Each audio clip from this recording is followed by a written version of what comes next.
Bienvenue dans votre chaîne YouTube MathPSW.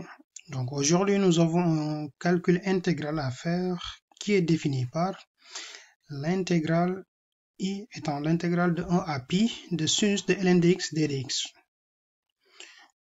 Donc il n'est pas évident de déterminer la primitive de cette fonction-là. Et avant de calculer cette intégrale, on va s'assurer que cette fonction-là elle est bien contenue pour pouvoir faire notre intégrale.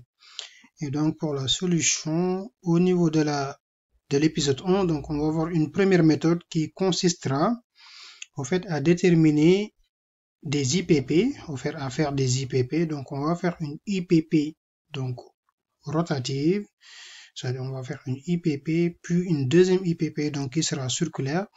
Et donc on peut remarquer que ce problème, au fait, ça soulève cette intégrale, ça peut soulever le problème de 0 à la puissance pi, 0 à la puissance i du moins sur l'intervalle 0 pi qui n'est pas défini. Et donc on verra cette problématique sur d'autres épisodes. Donc on peut attaquer notre solution pour cette première méthode. Donc notre intervalle i, l'intervalle considéré, donc notre intervalle c'est de 1 à pi qui est inclus dans 0 plus l'infini ouvert. Donc on peut dire que la fonction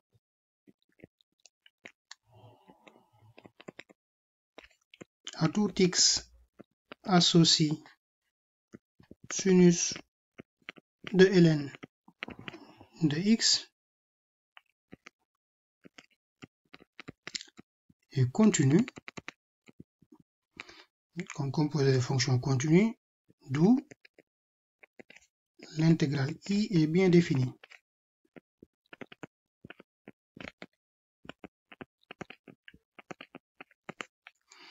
Donc à présent on peut calculer notre intégrale i. Donc on a i, c'est l'intégrale de 1 à pi sinus de ln de x dx. Donc comme on sait que au fait cette fonction là c'est pas évident de trouver la primitive, donc qu'est-ce qu'on va faire? On va faire une intégration par partie, donc en IPP. Et donc pour faire en IPP, donc on va poser naturellement avec les méthodes du cours.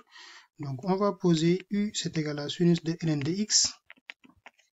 Donc en dérivant cette fonction là, donc on aura quoi?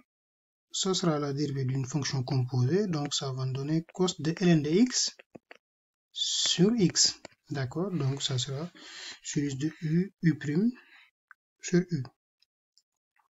Et maintenant, donc on va poser v' égale 1. Et donc d'où vient ce 1 là? Donc ce 1 là vient du fait que comme 1 est l'élément neutre de la multiplication, donc on peut multiplier notre intégrale, en fait cette fonction là par 1. Et donc quand on le multiplie par 1, on retrouve la fonction mère initialement. Et donc quand on fait v' égale 1, donc on aura v qui sera égal à notre variable d'intégration qui n'est rien d'autre que x. Maintenant, notre intégrale i va s'écrire de cette forme-là. Donc, on aura crochet. Donc, les deux fonctions u et v. Donc, u et v. Donc, on aura x sinus de ln de x maintenant sur i sur l'intervalle considéré, c'est-à-dire 1 pi, moins l'intégrale de 1 à pi de cos de ln de x dx. D'accord. Pourquoi? Parce qu'on a un x sur x et donc du coup ces deux x là se simplifient. D'accord. Donc une fois on a ceci, donc on voit qu'en fait on a une autre forme d'intégrale de cette forme là qu'on doit encore déterminer sa primitive. Et pour ce faire on va faire une deuxième IPP. Donc posons de nouveau, posons u qui est égal à cos de ln de x. Donc ce qui nous donne que u' c'est égal à moins sinus de ln de x sur x, et v' toujours étant égal à 1 et donc le v, ça va me donner toujours un x. Donc on va réécrire notre intégrale i donc à partir de cette relation étoile. Donc i, ça sera toujours à x sinus de ln de x sur 1 pi.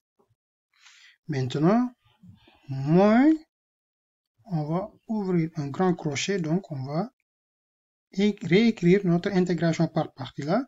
Et donc on aura x cos de ln de x sur 1 pi moins l'intégrale, donc moins fois moins, ça me donne un plus, donc ça sera un plus.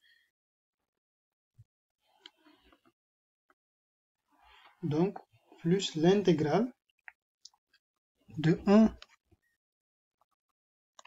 à pi de sinus de ln de x, sinus de ln de x, d de x. D'accord.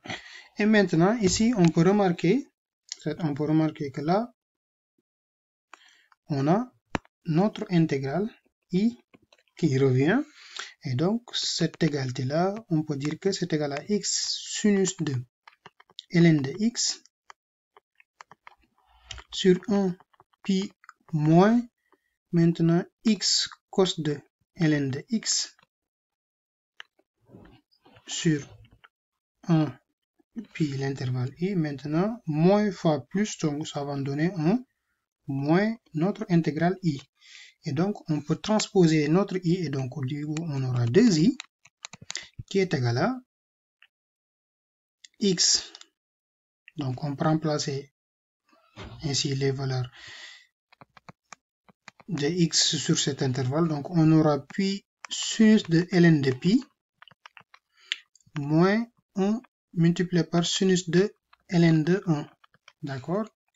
Qui nous donnera 0 bien évidemment. Et là on aura x, donc pi cos de ln de pi moins 1 multiplié par cos de ln de 1. Maintenant, moins, donc le moins on l'a déjà calculé, on l'a transposé ici, et donc du coup là, si on remplace les valeurs, donc on aura pi sinus de ln de pi, et donc on sait que ln de 1 est égal à 0, donc sinus de 0, il est nul. Maintenant, moins pi cos de ln de pi, et là, ça va nous donner un 1. Pourquoi? Parce que cos de 0 est égal à 1 plus 1. Et donc, du coup, on a 2i. 2i étant égal à ça. Donc, notre i, ce n'est rien d'autre que pi sur 2 multiplié par sinus de ln de pi moins cos de ln de pi. Donc, plus 1 demi. D'où on peut déterminer en fait notre... Là, on pourrait écrire le résultat de notre intégrale. Donc, i, ce n'est rien d'autre que pi sur 2 sinus de ln de pi moins cos de ln de pi plus 1 demi. Donc, c'était tout pour cette vidéo. N'hésitez pas, si vous avez des questions, de les poser en commentaire. Si éventuellement vous avez des suggestions ou vous avez d'autres méthodes, vous pouvez éventuellement en fait le poster sur ma page Facebook, MathFacile-PSW, MathFacile-PS. Et éventuellement, on reviendra sur d'autres, en fait, sur deux autres épisodes sur cette intégrale-là pour calculer, en fait, pour montrer la deuxième et la troisième méthode.